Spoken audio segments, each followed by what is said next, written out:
Welcome to Britain Fights Back. Can men get pregnant? They certainly can.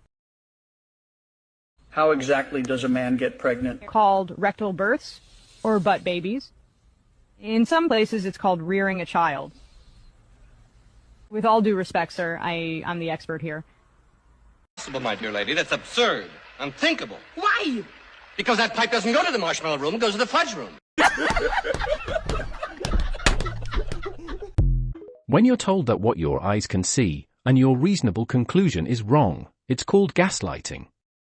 If what reforms Sarah Pochin said the other day was racist, I'll eat my hat. I think Stuart's absolutely right. Drives me mad when I see adverts full of black people, full of Asian people, full of, people that basically are anything. What's wrong other with that, than Sarah? white. What's wrong with that? Well, it doesn't reflect our society, and I feel that your average white person, average white family is like I agree with you, Stuart, not represented. Here's the nerdy bit. According to the 2021 census, the total population of England and Wales was 59.6 million, and 81.7% of the population was white. People from Asian ethnic groups made up the second largest percentage of the population at 9.3%, followed by those identifying as black at 4%, mixed race at 2.9%, and people identifying as other at 2.1%. In a fair and organized society, this would equate to a TV advert employing 81 white actors, 9 Asian actors and so on, per 100 employed actors. In African, Chinese, Arabic, and Asian adverts you don't see a disproportionate display of white people in ads. In fact, you could play Spot the Whitey and be there for hours, before frothing at the mouth and falling over backwards.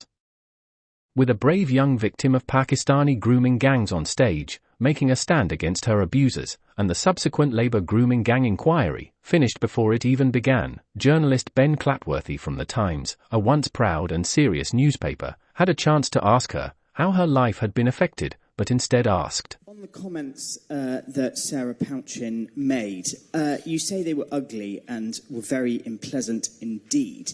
However, going back to earlier points, can you explain how they're not racist? I've already said, taken on their own and not in context, you could read them that way. Within the broader picture of the sort of collective madness under the DEI banner that has overcome the advertising industry, that is the context in which they're made. Remember, a lot of the people who demand reform, withdraw the whip from Sarah Pochin, had no issue with a Jojo Ando complaining that the British royal family was terribly white. The rich diversity of the Abbey to a terribly white balcony. Those people who obsessively focused on race are now moaning that the other side have commented on race. Who can forget these top-of-the-dung heap classics? Every chief executive of every council and every government department, white. Every director of a department in Scotland, white. The Lord President, white. The Lord Justice Clerk, white. Every High Court judge, white. The Lord Advocate, white. The Solicitor General, white. According to Sadiq Khan, these ethnic minorities are trembling with fear and intimidated at the presence of patriotic white people on marches like the Unite the Kingdom rally. But these people were on the Unite the Kingdom rally. The rally contained mostly white-skinned people, but with a proportionate percentage, per capita, of black, brown, and Asian folk. The problem, and it's a huge one, is wokeism. Wokeness is a mind disease that affects those with a lesser grasp of realism, and on how their own actions lead to consequences. Interestingly, a new psychological assessment has been developed to measure the endorsement of attitudes related to wokeism.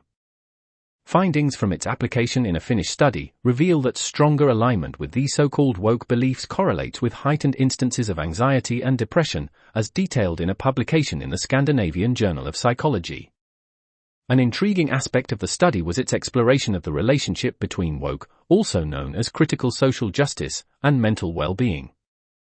The findings show a correlation between higher agreement with woke attitudes and increased reports of anxiety and depression.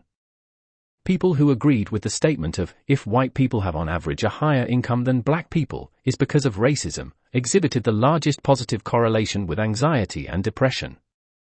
Specifically, being on the political left was more predictive of lower mental well-being. This suggests that the link between wokeism and mental health is complex and may be mediated by broader political and ideological beliefs. Children are not born with wokeism, but rather they're indoctrinated by figures in authority already affected themselves. Here's the question. Is the hard left, woke Labour government, mentally unfit to run our country? I look forward to reading your comments below. Please like and subscribe if you found value in my report. But for now I'll just say, stay calm, stay safe, and we'll chat again soon.